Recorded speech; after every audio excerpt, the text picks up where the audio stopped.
You're listening to the Unlocking Africa podcast.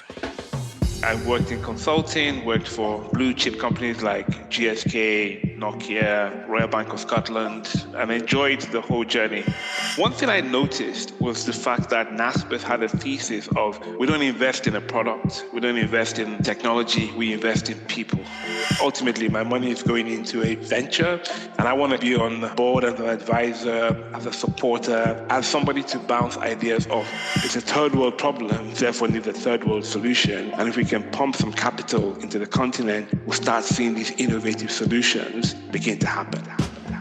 Stay tuned as we bring you inspiring people who are unlocking Africa's economic potential.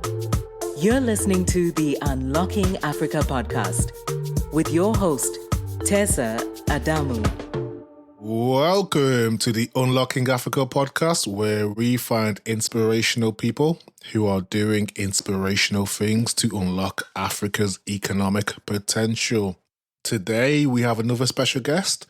We have Sola Osinoiki, who is an author, advisory board member, speaker, founder, growth strategist, and most importantly, angel investor in African startups.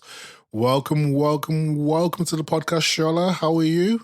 I'm good, thank you. Thank you for having me. Excited to be here. Love all the work that you do. Fantastic. I'm a big fan of your work as well, so looking forward to our conversation today. Thank you. As we get started, I was hoping you could introduce yourself and tell us just a bit more about Sola. All right, thank you. So I'm a British-born Nigerian, was born in London. And then when I was 8 years old, my parents took us back to Nigeria. I studied civil engineering from University of Ife. When I finished my degree, I moved back to the UK, came to London, because my fiancée at the time had moved to the University of Manchester. So I followed her, being a British citizen, and kind of navigated my way through life from working in security all the way to working in corporate and eventually ending my career recently at working for Naspers and Process. So through that journey, I've worked in consulting, worked for big blue chip companies like GSK, Nokia, Royal Bank of Scotland, and enjoyed the whole journey. But in the last couple of years, I've kind of dabbled into angel investment. I'm sure we'll talk more about that. But yeah, that's kind of a short history of my life. So from civil engineering into security, into consulting, out of consulting, into HR technology. And yeah, and now we are where we are today. Brilliant. Wow, fantastic. Thank you. You've definitely got some experience there and a plethora of industries that you've worked in. And you've given us a brief overview of your personal and professional experience and journey, which has led you to what we're going to be discussing today, your work within investment. So I was hoping you can start by sharing your journey in terms of how did you get involved or started in the world of investing? Okay, thank you. Like I said, I worked in consulting, then went to work for a company called Deliveroo in the UK. For those who know it, it was a fast-growing, I think Deloitte said it grew by 10,000%, something like that, in 1 year. So it was a fast-growing organization. It was my first taste of the startup world, having worked in a lot of blue chip companies, consulting companies.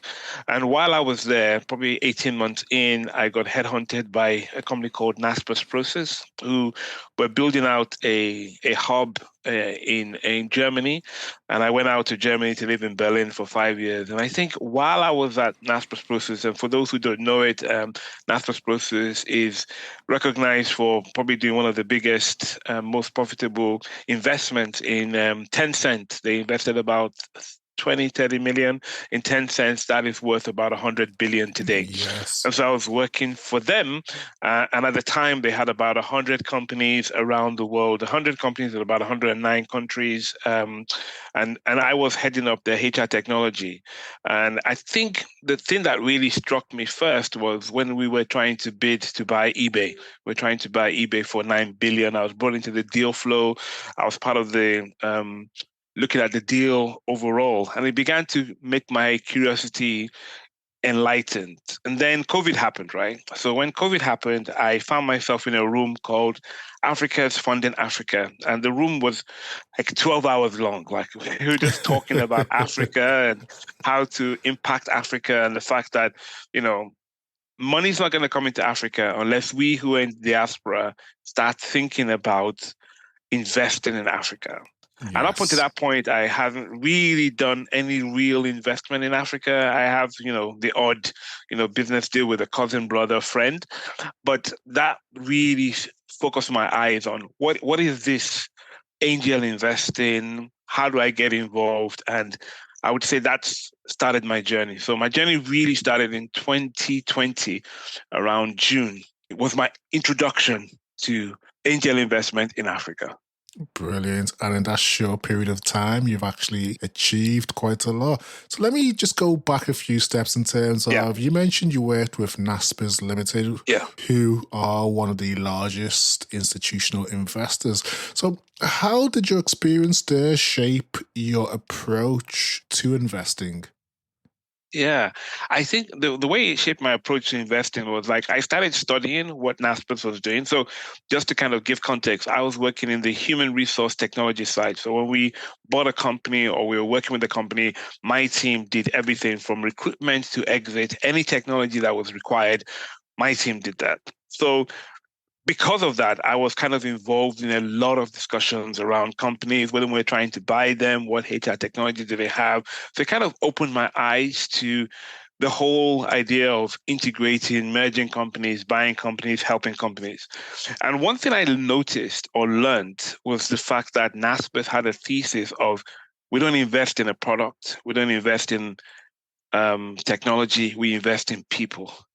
And so actually their thesis, I mean, I'm sure there's a lot of other due diligence. There's a whole department that does all the reviews and stuff, but primarily it's about the founder and the potential of the founder. It's like connecting with the founder first. And I think that is where my thesis begin to emerge from, that actually, yes, there could be a product, there could be a market, there could be all sorts of things that you need to look at. But the most important thing that I learned was the fact that you're investing in an individual, the potential of an individual to do what he said he's going to do. And when you look at Nasper's history, that's kind of been what it's been like, OLX, PayU, there was always a person, founder that they really connected with. And that's why even on the share side internally for Nasper's, it becomes a bit of a difficult managed situation because when we buy companies, we don't just tell them, get rid of your stock, we are now Nasper stock. We actually allow them to kind of keep their own identity and evolve as an organization. So that really wrapping the investment around the person and knowing that the person that you're investing in or that you're buying has done something up until this point to get to where he is for it to become an investable asset is the focus. And I think that's what I've brought into my thesis also, is that I would say I tend to invest in the person, the founder, the team, rather than just the product or the business. Thank you for sharing that. So, as you mentioned, one of your areas of focus is investing in the person. But I also know that one of your areas of strength is your understanding of corporate governance and the role that plays in a business setting or business environment. So, how would you say this area of expertise or strength influences the work that you do today? Wow, how much time do we have? No, sorry. I think, when you think about my journey, having spent 25 to almost 28 years in blue chip organizations, large organizations. I mean, I remember presenting when I was at HSBC doing a project there. I had 300 stakeholders in the room that I was presenting to. For those who don't know, HSBC is a large bank that has over 100,000 employees around the world. What I'm saying then, you learn this whole idea of stakeholder management, corporate governance, ethics and compliance, which I found out that in the startup world, people don't really have that background.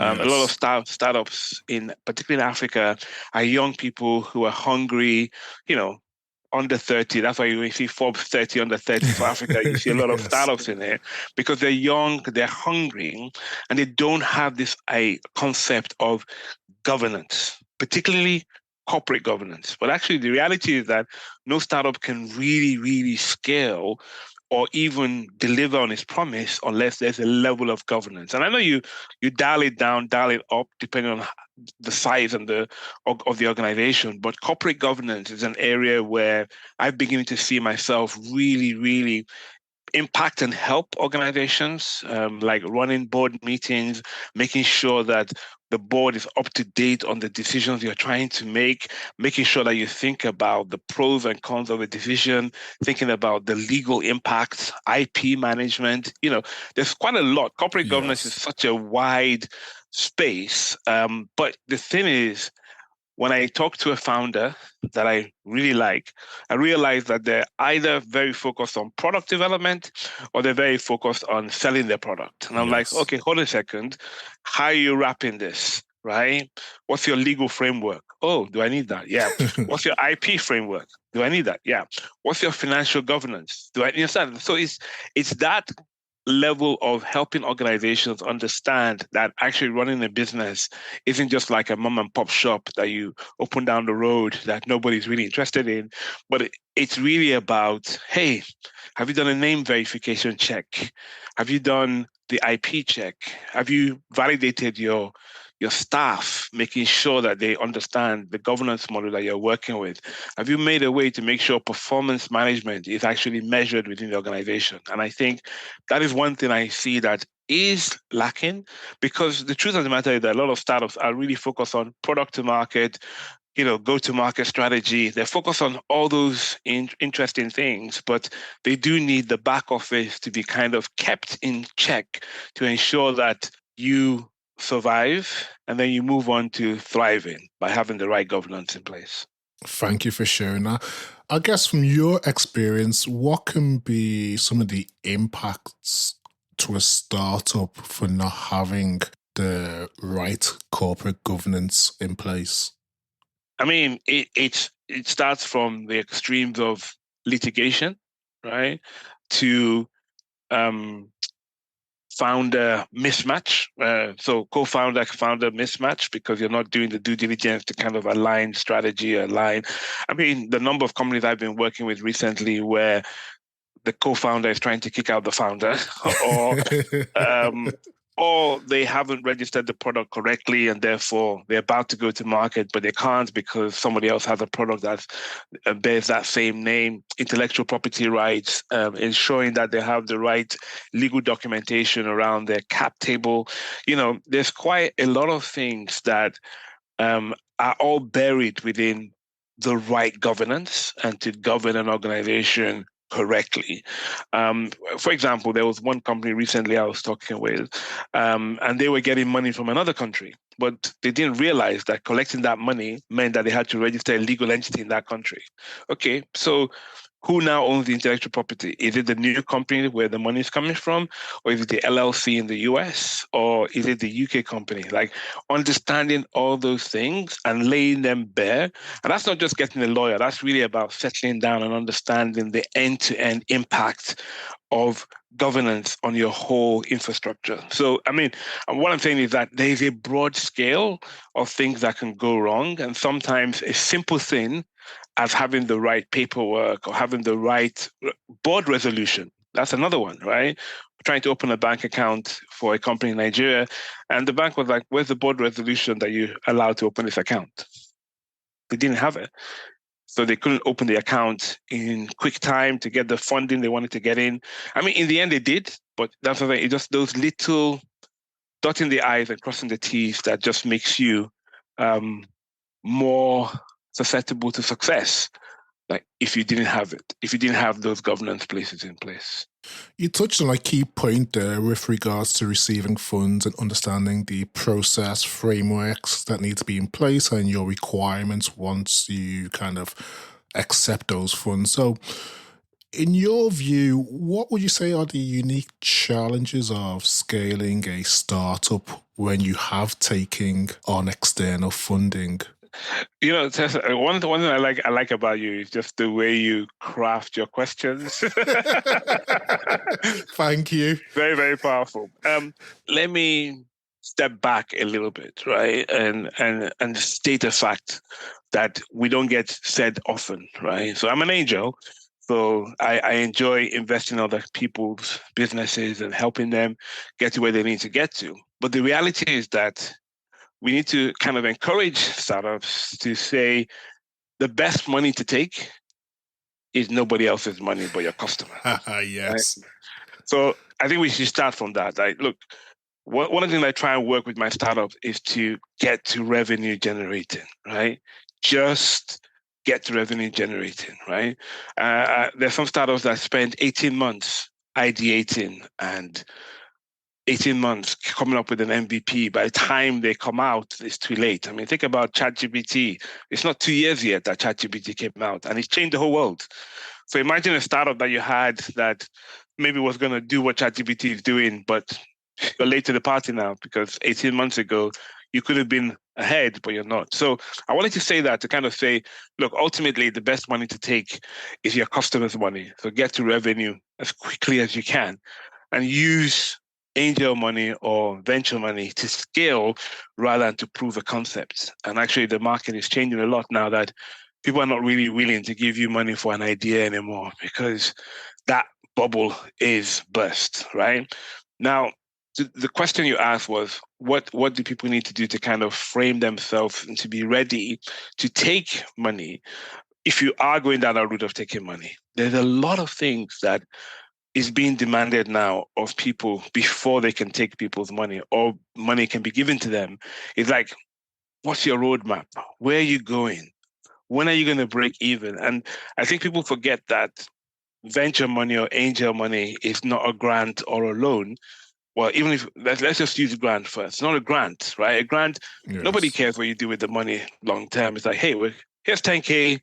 Hopefully it helps you. But if you take angel money or you take venture money, somebody's on your back saying, okay, thank you very much for taking the money. Love what you're trying to do. But when do I get my money back? Mm.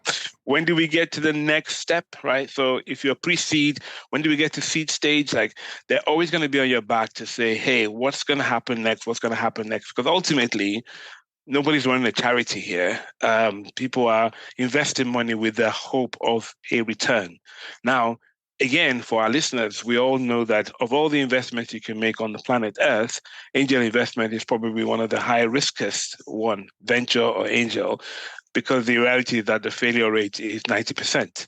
So before somebody is going to then hand over money in a post-bubble world, they want to make sure that you're ready, you're clear on the journey that you're going on, and the money that you're asking for is going to have impact and value on what you're trying to do. And that's the beauty of investing in Africa, is the fact that giving somebody $5,000 could potentially give them 3 to 4 months runway, depending on which country they are, depending on how they set themselves up, depending on how they quote unquote waste or manage the money properly. And so to your original question, and I've kind of danced around it a little bit because I wanted to kind of give a wider context. I think there's a lot of things that startups have to do to prepare themselves to take on angel or venture money, because ultimately, once you take the money, the accountability bell rings louder than it would have if you were just running your business as a revenue only business, because now you have eyes on you. The angel wants to make sure you're going to give him a good return on his investment. The VC is looking for a 10x out of this opportunity at a minimum.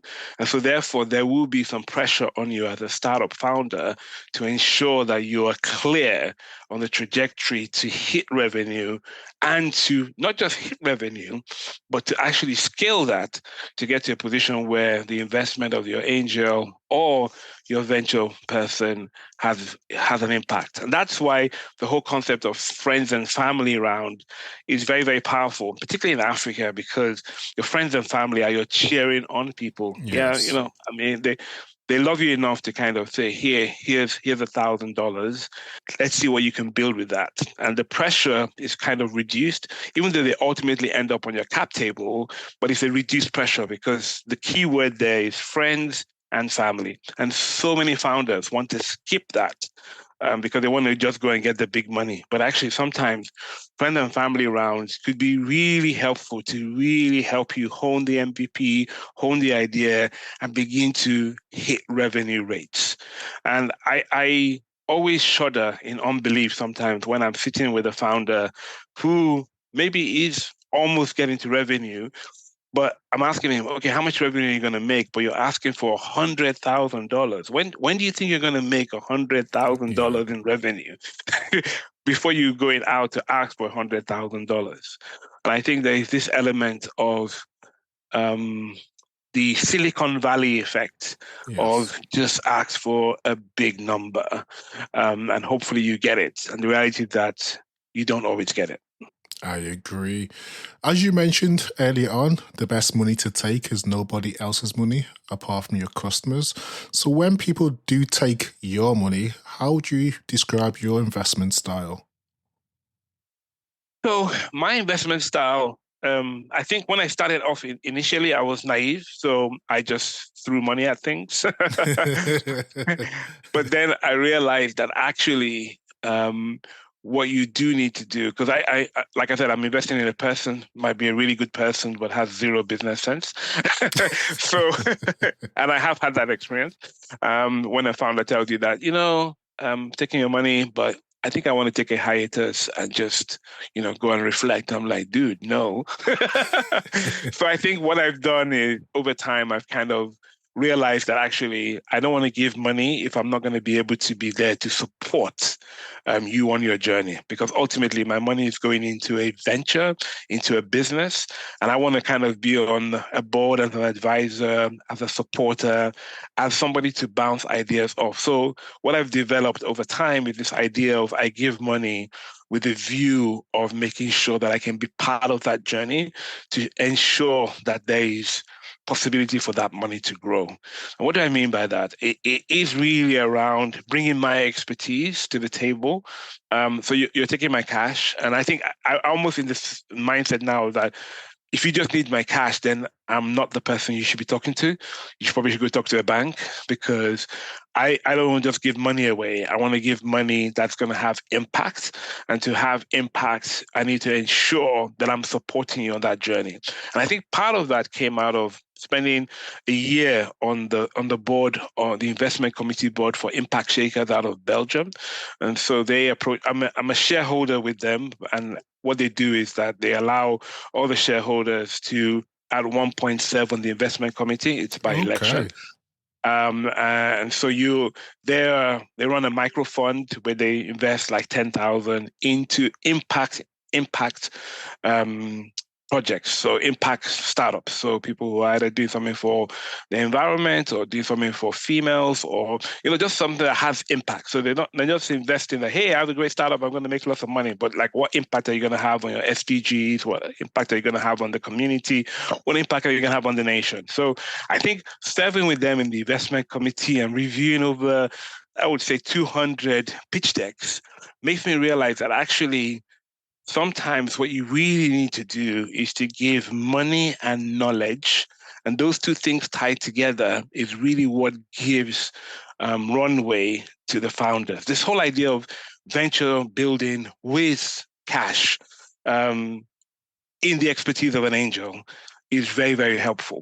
And I think that's what I've kind of tried to focus on these days, is to say, hey, I'm going to give you money, but I'm also going to give you my expertise. And actually, sometimes what I try and do is the equity I do get from the organization, I split it and say, here's half of the equity for the money I've given you, and here's equity that I would earn, if you like, by serving with you, whether it's coming to a board meeting or being available for you to ask me questions, your go-to-market strategy, I was overnight, I was actually looking at a deck that was coming from one of my founders who is looking to go and raise his Series A. And just being there to kind of bounce ideas and give commentary quote unquote, it sounds like it's for free, but it's not. It's equity enabled because of the original deal that we had. So would you say that writing a check is secondary for you? Definitely. Writing a check is secondary for me. And I think here's a revelation I had, right? It's a personal revelation. I realized that actually 90% of founders, maybe 95% of founders, have never written a check themselves, Yeah. right? So there is always going to be a mismatch between somebody who's writing a check and somebody who is trying to grow a business.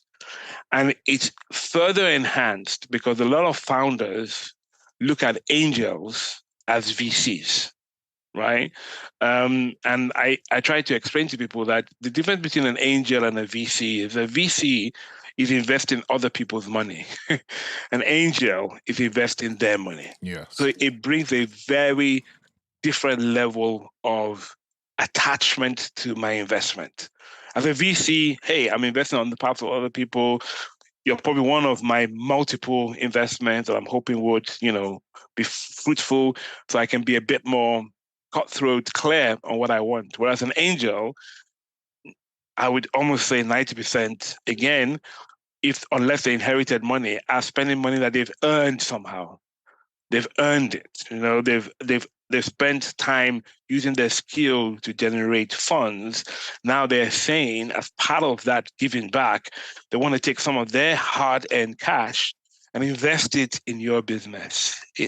It's a very different paradigm, and I think, unfortunately, the founder world in Africa has listened too much to Hollywood and to Silicon Valley, that they think that an angel is this knight in shining armor that is Robin Hood and has stolen money from somewhere or got money from somewhere. And I use the word stolen because sometimes the way people react to the money you give them, it's almost as if, well, it fell off a tree somewhere. You picked it up and now I'm giving it to me. Yeah, you didn't have to work for it. You didn't have to work for it. But I'm like, no, every angel investor has had to do some kind of work to have earned that money and therefore attaches value to it because it's money that could have been used doing something else. So I think that's one of my key things there is the fact that a lot of founders don't understand that difference, that actually an angel is almost doing it out of the goodness of their hearts, Yes. and I don't say that lightly because I think ultimately, as an angel, you're looking for a return.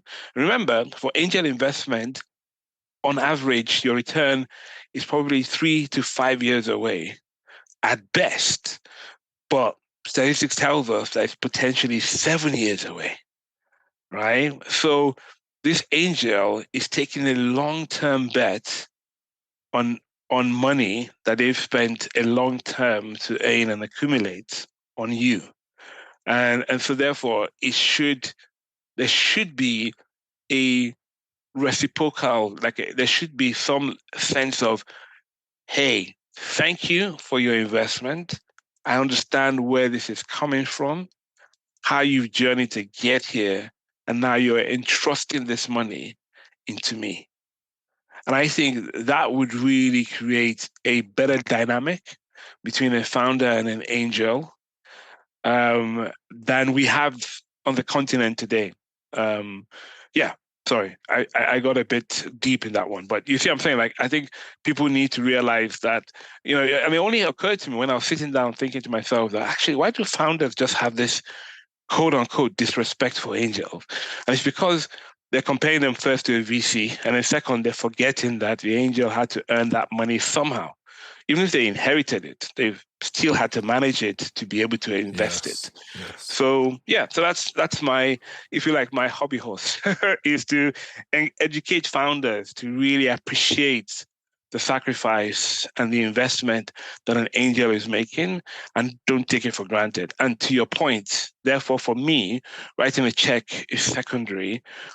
What is more important is to see you as an individual succeed and scale, because if you do that, you're going to benefit me in the short term, yes, but in the long term, you're going to benefit society, right? And that's what I got from Impact Shakers. It's like, look, this investment of 10 grand that we would put into this company is not just so that it can have a good business, but actually if they do what they say they're going to do, there will be an impact on biofuels. There'll be an impact on, females, getting equitable pay in the market. You understand? And so it kind of changes the whole framework of your mind into what you're actually doing. And therefore, most of the time with impact shakers, we would only invest in companies that truly have an impact. And impact doesn't mean you write SDG on your slide. It means it's more than that. It's actually where we can see your product actually benefiting society in such a powerful way. Brilliant, brilliant. So from the startups that you encounter, Yeah. would you say there is more of a need for capital, or their need is more in terms of support with capacity and capability development? I think it's a hard question. And the reason why I say that is because if you speak to most of those founders, they will tell you that their problem is they can't raise money fast enough. But the reality that I've discovered is that actually sometimes capital is not their biggest issue, right? Their biggest issue is product market fit, a clear go-to-market strategy, and a clear roadmap of how they scale their business, right? So there is definitely a need for capital, particularly on the continent. But what I'm trying to say is that the need for capital, I think, is overrated because the biggest need is understanding the game you're actually in, right? Why do startups fail? There's a great book written by a professor out of Harvard who was it Harvard? Anyway, somewhere in the US. It's called Why Do Startups Fail? And he was teaching this class for 20 years, and he saw that some people will leave his class, go out, make a unicorn, others go out and they fail. So he spent time and began to really settle in to find out why do startups fail. And one of the things he says is that money could be a problem. If you take other people's money, it becomes a problem because it's money that you haven't earned. And if you have take money that's not earmarked, and so there's a new trend coming out now with VCs and angels that say, you say you're 100 grand, but break it down for us how you're going to spend that 100 grand. Don't just say you need 100 grand, like break it down so we can actually see how this materializes. So I think there is definitely a need for capital, but the capital that most startups need is way smaller than they're asking for, right? And when you ask them, they say, oh, I want to ask now for a big number, so I have a lot of runway. Yeah. And I'm like, well, that's a good way to look at it. But the other way to look at it is, why don't you spend time and think to yourself, what can I do that I would never need anybody's money, right? And when you say that to people, they're like, oh, shall I come off it? Everybody needs other people's money. I was like, yeah. But if you think about the startup world in a very more simple way, where I'm from Nigeria, I mean, the reality is that there's startups on almost every street. A woman has a house, puts a kiosk in there, stocks it with bread. People like it. They ask for eggs. Next time they ask for geisha. And so all of a sudden, this simple business just to pay my bills begins to grow into a small super kiosk. And if you use that brain to kind of look at the startup world and say, hey, what can you do to kind of prove concept that you can actually generate money? That's what we call MVP. Yes. Start to bring in some revenue, right? And then, yeah, you might need money to scale that or to speed that up. But ultimately, you want to make sure that your ask is almost equivocal to the money you're going to generate. Because you don't want to be a startup that's received $1 million, but in your lifetime as a startup, before you fail, you don't return $1 million. You return way less. And that's why one of my pet pet hate is for anybody to say in their deck, I'm going to be the next Uber. I'm like, dude, do you know the story of Uber? Do you know when they became profitable? Do you know how much money they took? Why do you want to be the next Uber? Just be you. So to your point, there is a need for capital, 100%. But I would say, in my experience, way less capital than the founder is generally asking for. But there's a bigger need of making sure that when the capital does come in, it has a way of really enabling the founder to do what they're destined to do. And I think that's where the mismatch is. And that is why I definitely tie those two things together. Let's give you some expertise. Let's look over your product roadmap.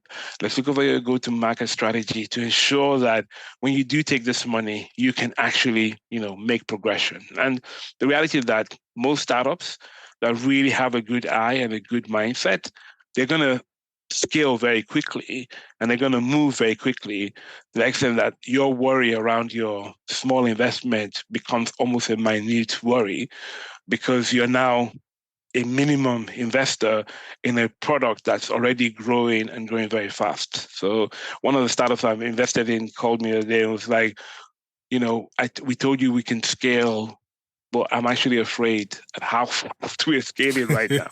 That's a good problem to have. That's a good problem to have,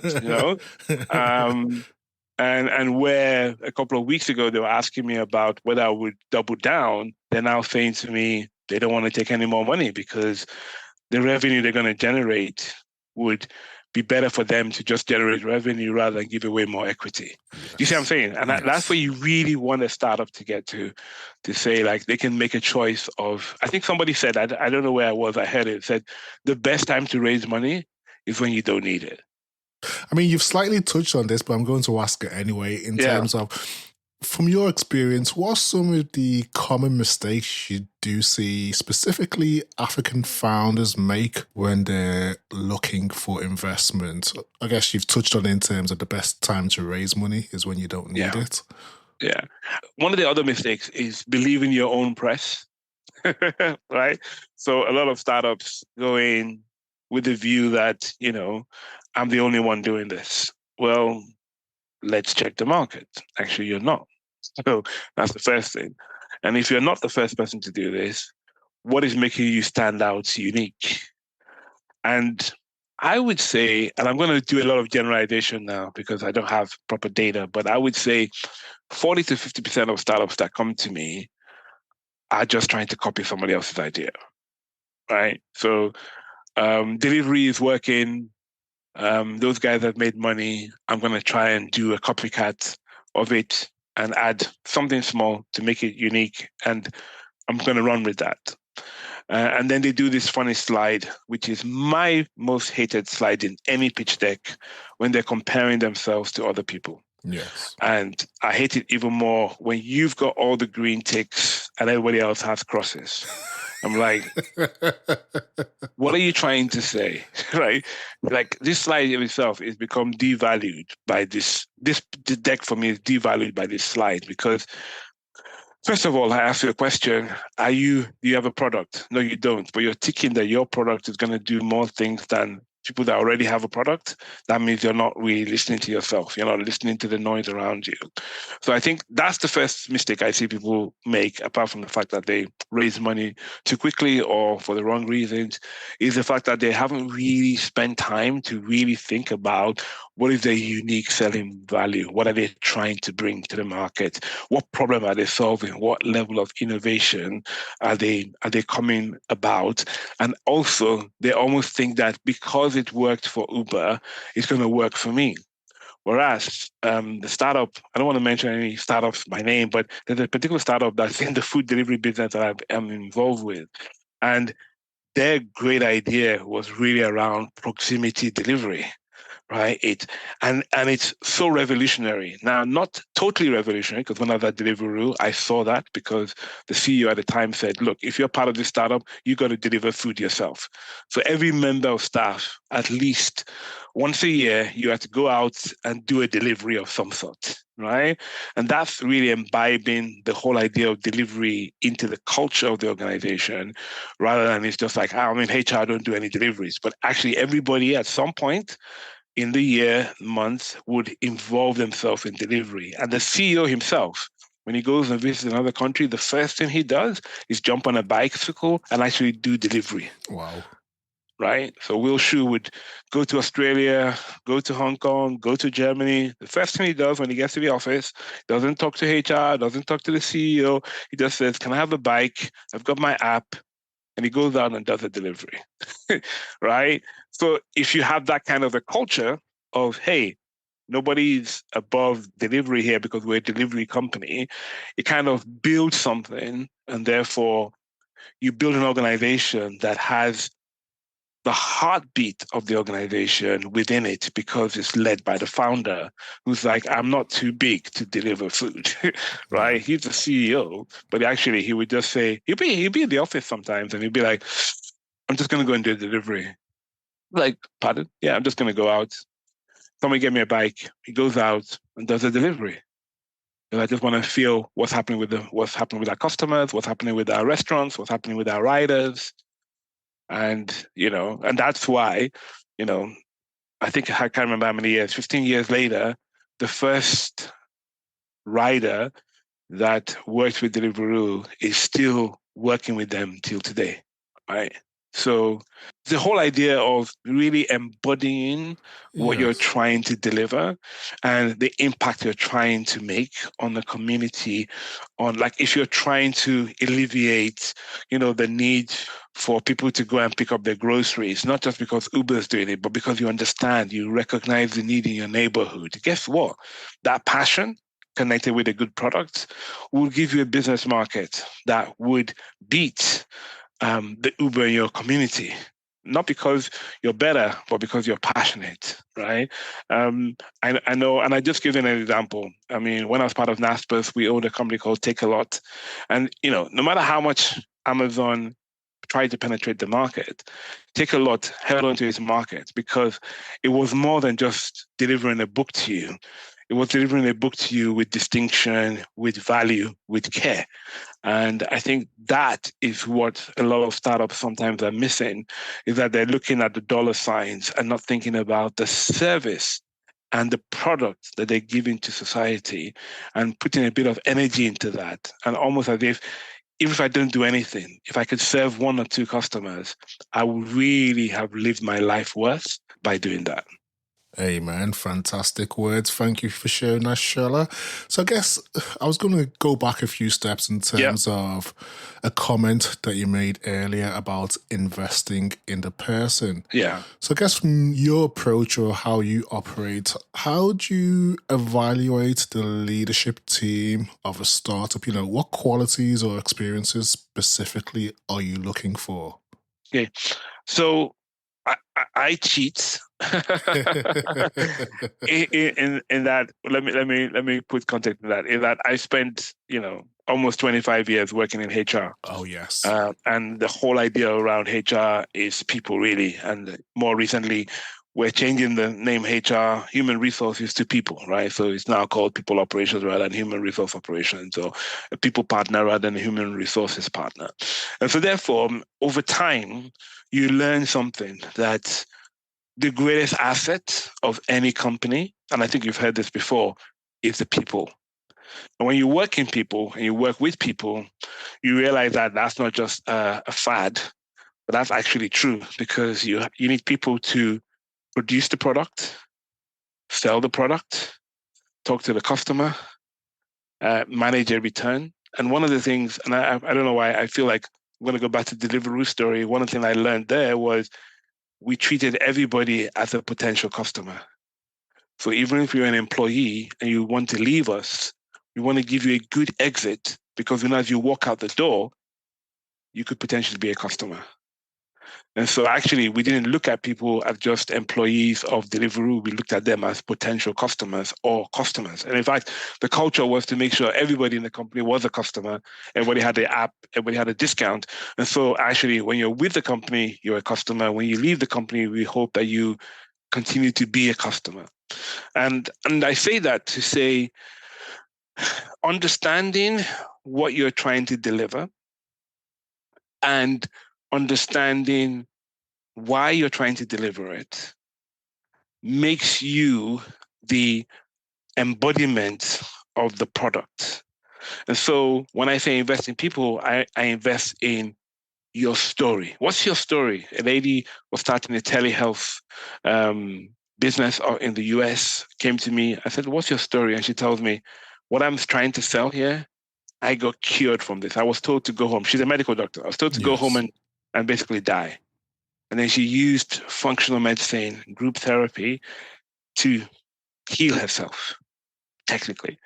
And therefore, she's like, I'm now impassioned that this is a method that can help people. And so I'm going to go out and build a business around it. Like that story in itself makes you want to open your wallet to say, look, I read, because you're embodying the solution you're trying to deliver. And then I look at you as a founder and how you interact with your co-founders or your team. And you're not only because the problem sometimes is that a founder is the only person that is passionate about his product and hasn't found a way to imbibe that into the organization. So first of all, I want to make sure that you yourself, you have a story around why you're passionate about the product that you're delivering. And you tell me stories like I have a microfinance bank that I'm working with. I mean, they're really a fintech, but to all intents and purposes, they're a microfinance bank. But the guy tells me stories of him looking at a market woman in Mushin in Lagos and saying, I can actually feed my kids this week because of your Ajo method. Is transformational, right? Like, you have those stories where you've looked at a market person that you're trying to serve, and it makes you embody the vision of what you're trying to do. And then me seeing that in the team that you have, and how do I find that? By, having one or two Zoom calls, asking them a question. Why are you doing this? Are you just doing this because it's a job? Are you doing this because you're passionate about it? I do ask the question, like, is this your only most important thing? And some people say that, oh, if a founder is doing more than one thing, then they're not focused. But actually, sometimes a founder is so focused that to put bread on the table, he has to do something else. And then he's spending, the other hours to deliver on the product and on the promise. So I think the evaluation for me is really around heart, passion, understanding their why, and also recognizing that this is I don't want to say do or die, because that feels extreme, but it's almost like I really want to do this, and I'm making sure that I can continue to do this. And therefore, I will work security. I will work something else to make sure that my bills are paid so that I can continue down this path.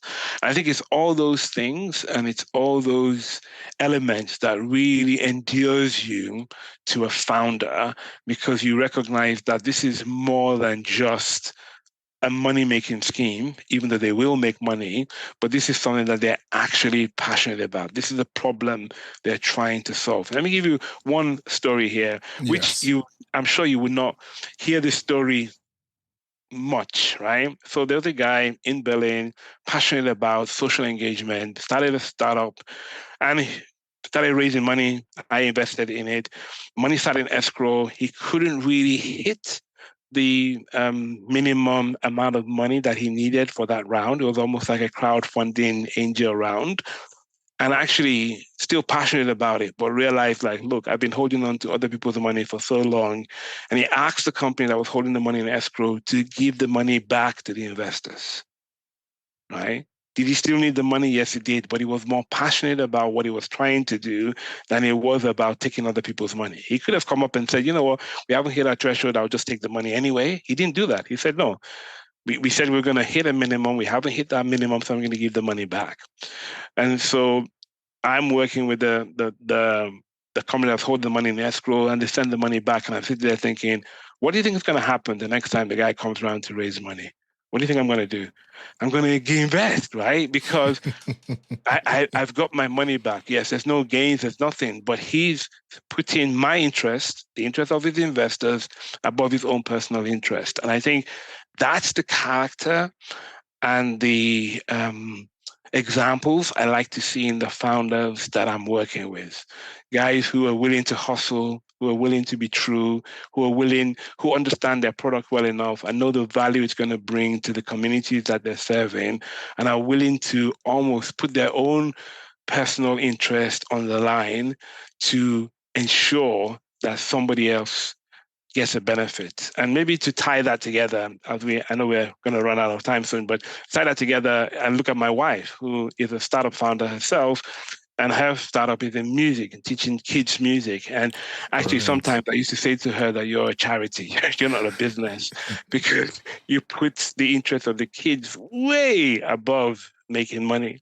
And guess what? Over time, that charity mindset, that putting the kids first mindset, has gotten to a place where 15 years later, she's making really good money, employing 10 people, that's Wow. probably educated over 10,000 kids around the world now, not just in Nigeria.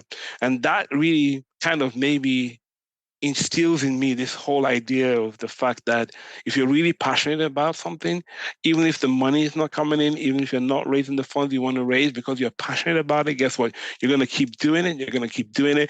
You're going to keep doing it. And over time, hard work and commitment to your dream would pay off. And actually, if your reward is not necessarily what money you're going to make, but ultimately the people you're impacting, that is transformational. It's transformational walking into a restaurant in Lagos and a kid comes up to our table and says, "Hey, excuse me, miss, you taught me piano. I'm now at this school, I'm doing that school, and it really had an impact on my life." You feel a teardrop, right? Because that's more than a pounds and a dollars. That's passion that I've seen my wife invest in. And so therefore, when I come to founders, I almost use her as a yardstick to say, look, this woman invested blood, sweat, and tears, and some of my money to get to where she's got to. And she has been so impact focused that she has definitely impacted people's lives.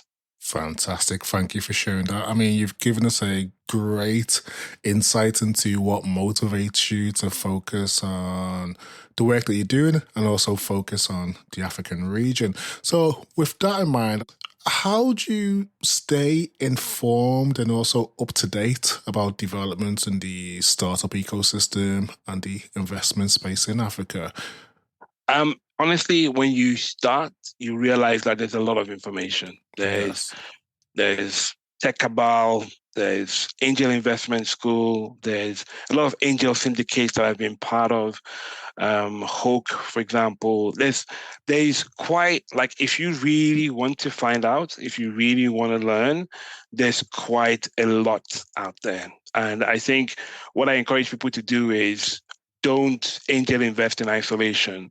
Because I think if you do that, it feels like a lonely, long road. But if you join a syndicate, even if you still want to write checks individually, it's fine. But join a syndicate, get into a community of people, let the community educate you, look at different deal flows. I would say in the last 4 years, I probably looked at 1,000 pitch decks, and it kind of helps you tune your mind to what's out there.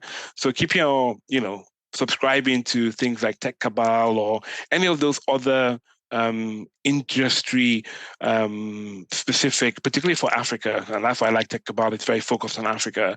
And you just see the things that are happening. I think the other day, a company went bust, but then Tequila Capital bought them, right? So you can see what's happening in the market. And once you understand what's happening in the market, it helps you be informed, right? And it also helps you when somebody says, "Oh, I'm a startup doing this." You think to myself, "Hold on a second. I've seen another startup that does that. You're doing mental health, but there's another startup that does mental health." And the first question I ask my founder is that, "Do you know this other company?" And if you say no, I'm like, "Okay, then you don't understand your business model, right? You have to go and really understand what's in the market space, what's in the eco space." So I kind of educate myself, one, so I can help my founders, and also ask them the right questions to say, "Okay, you're doing this. How is your product different from that company?" And you really understand a lot more by that. So yeah, so to answer your question, it's really around educating myself, joining groups, listening, and, just keep informed and reading books around startups and why startups fail, why startups succeed, what is angel investing, always willing to learn. There's a guy called Andy Amir. He's got something called the Angel Investor School. He does some Yes. free courses. So, I mean, just getting information is very, very key. And actually, the reason why I'm on this podcast, right, is because someone Onyeka, introduced us, right? So Yes. me being part of Onyeka's community has opened up a whole different type of founders, and some in Canada, some in the continent. And, again, it's just educating yourself, being willing to learn, and being open is the best way to kind of keep yourself educated. So you've given great tips in terms of how to keep updated on developments and trends. So if we look at it from your point of view, are there any specific trends that you're seeing in the African startup ecosystem that you're particularly excited about?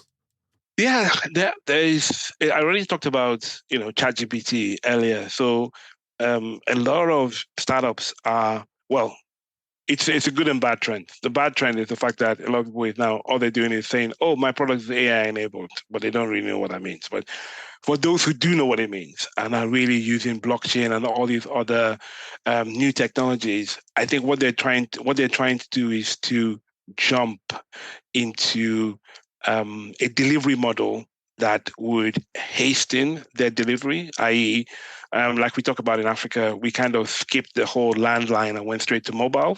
I think a lot of founders are recognizing that they can leverage language models, AI, chatbots to kind of enhance their product to enable them deliver something that maybe a year ago they couldn't have delivered. And so those who are really settling down and are learning the technology fast are bringing value-added services to their startups, and therefore also finding a quicker way to resolve and help Nigerians, Africans, Ghanaians, and finding ways to deliver solutions using blockchain where actually you can bypass some country blocking by just using blockchain to make your payments, and also enable then productivity across the African continent. So I think what I'm really excited about is people who are leveraging the technology that is around us that you could just use as a play toy, or you can use it to enhance your product. So people who are really doing the due diligence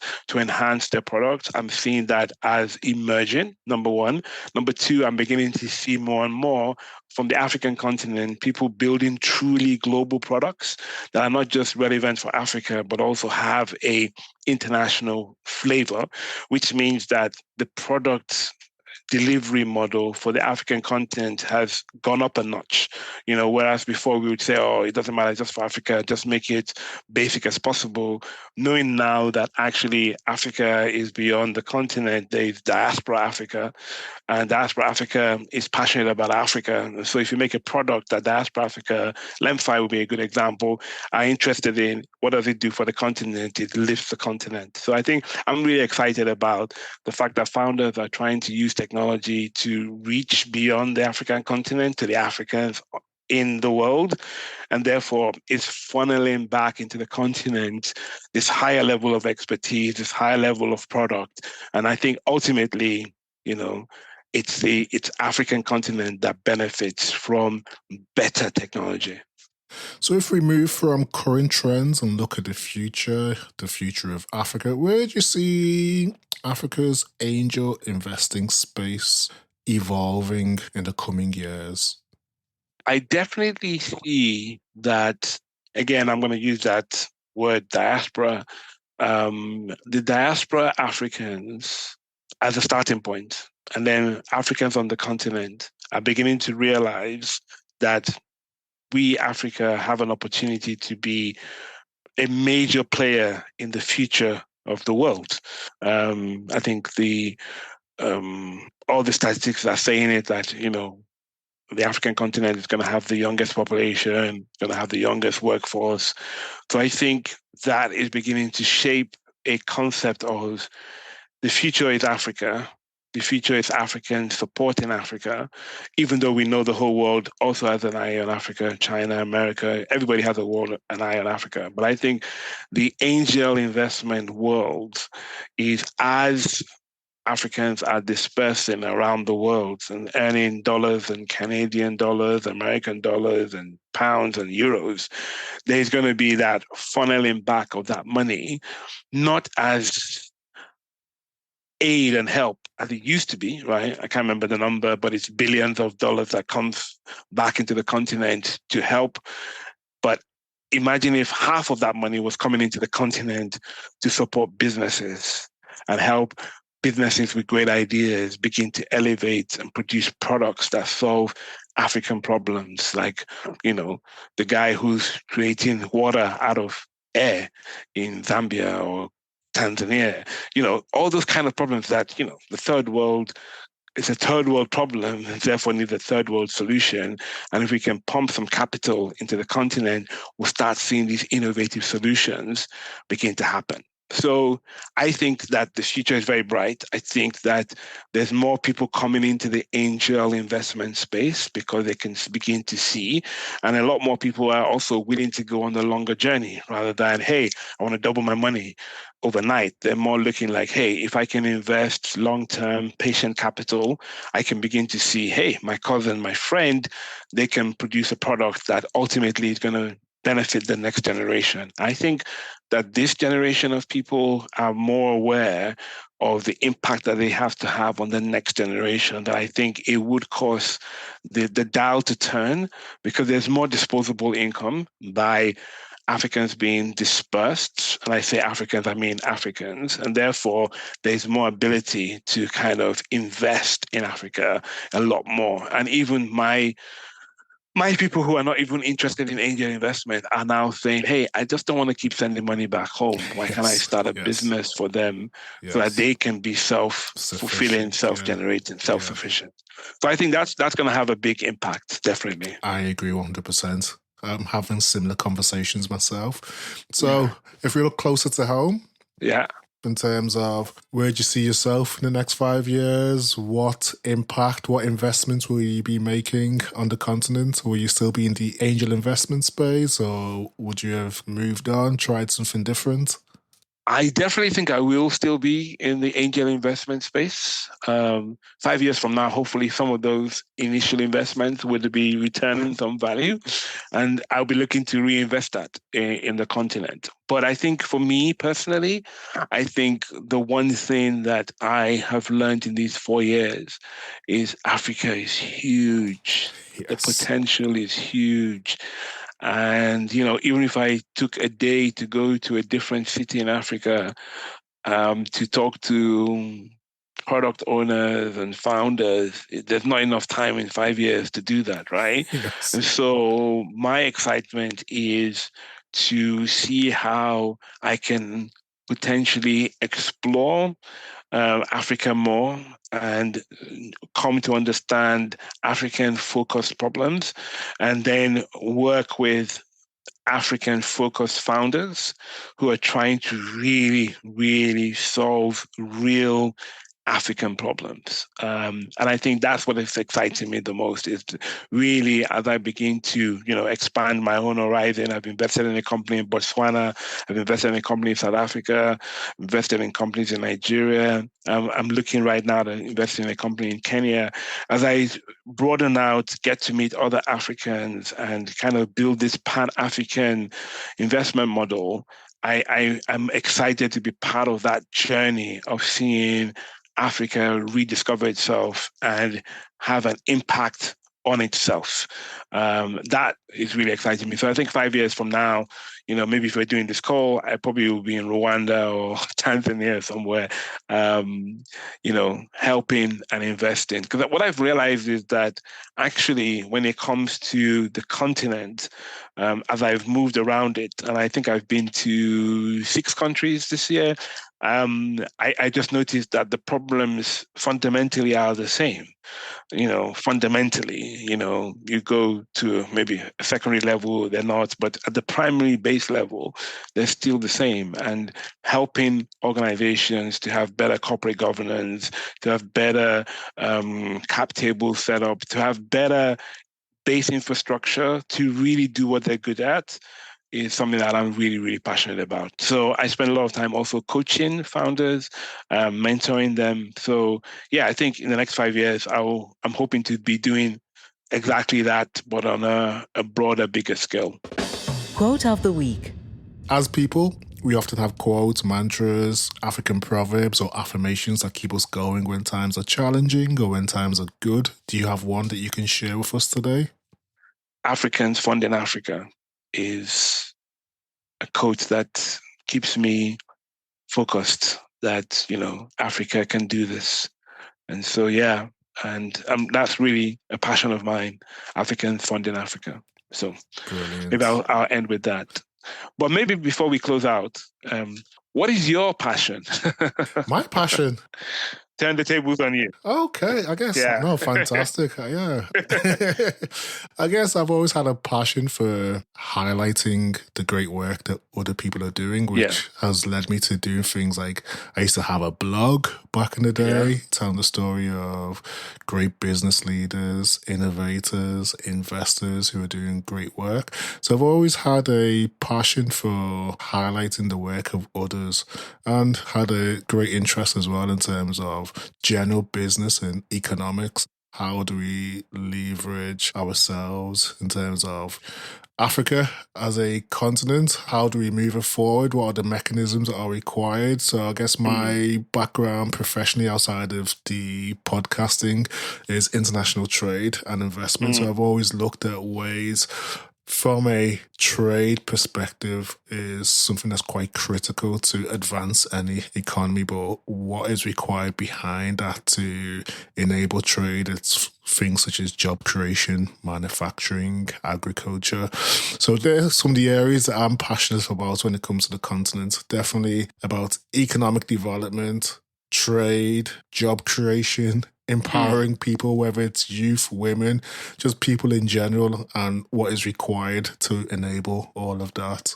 Thank you. That's amazing. Yes. That's amazing. Thank you.